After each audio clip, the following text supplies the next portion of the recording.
Maka di sini Allah Subhanahu wa taala memilih di antara semua sahabat, walaupun ada yang kuat secara fisik, Abu Bakar sebagai pendamping Nabi Muhammad sallallahu alaihi wasallam. Kita lihat kira-kira apa yang Abu Bakar lakukan sehingga ya Nabi sallallahu alaihi wasallam dipilihkan oleh Allah sebagai pendampingnya adalah dia atau Abu Bakar itu sendiri. Dikatakan oleh Aisyah, maka aku melihat ayahku Abu Bakar menangis ya karena senangnya pada saat itu, karena gembiranya dia yang disuruh dinemani Nabi SAW, yang belum pernah, kata Aisyah, aku melihat seseorang menangis karena senang seperti itu. Lalu Abu Bakar pun mengatakan, ya Rasulullah, aku sudah siapkan di belakang rumah ini 2 ekor unta dengan persiapannya, maka silakanlah tunggangin salah satunya dan saya akan jalan bersama anda. Lalu Abu Bakar mengatur strategi yang sangat luar biasa. Dia menyuruh Asma ya pada saat itu dan Abdullah anaknya untuk jalan ya, untuk dan Abdurrahman pada saat itu ya, untuk jalan dan mencari informasi tentang orang-orang Quraisy. Lalu Nabi SAW menyuruh agar hijrah ya, yang tadinya ke Madinah itu tadinya ke arah utara Jazirah Arab, sekarang ke arah selatan, jadi lawannya. Ya, jadi Madinah itu berada di utara Jazirah Arab, tapi Nabi SAW tidak ke arah sana karena tahu kalau Quraisy akan mengejar. Maka beliau ke Gar Thur, Gua Sur yang berada menuju ke arah selatan atau ke arah Yaman, ya ke arah kita di Indonesia sebenarnya, ke bawah. Lalu mereka pun tinggal di Gar Thur.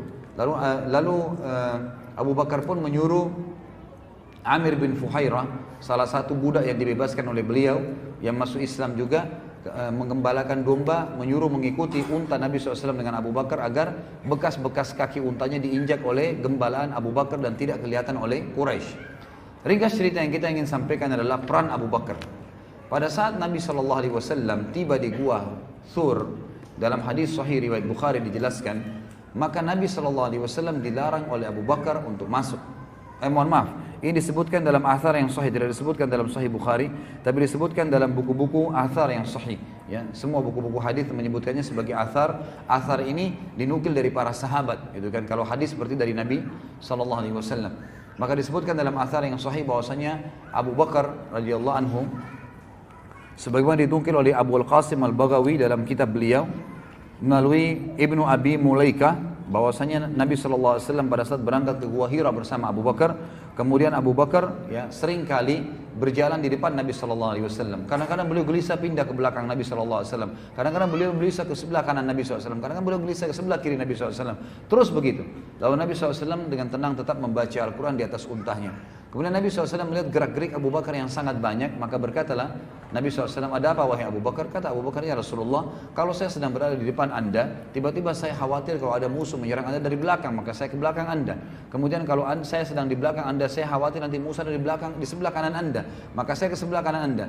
Pada saat saya sebelah kanan, saya khawatir musuh datang ke sebelah kiri anda, maka saya sebelah kiri anda.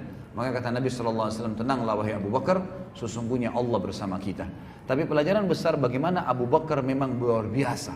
Bukan hanya sekedar mendampingi atau bersafar bersama Nabi SAW, tapi siap berkorban dan tidak ingin sedikit pun menimpa Nabi SAW pada saat itu.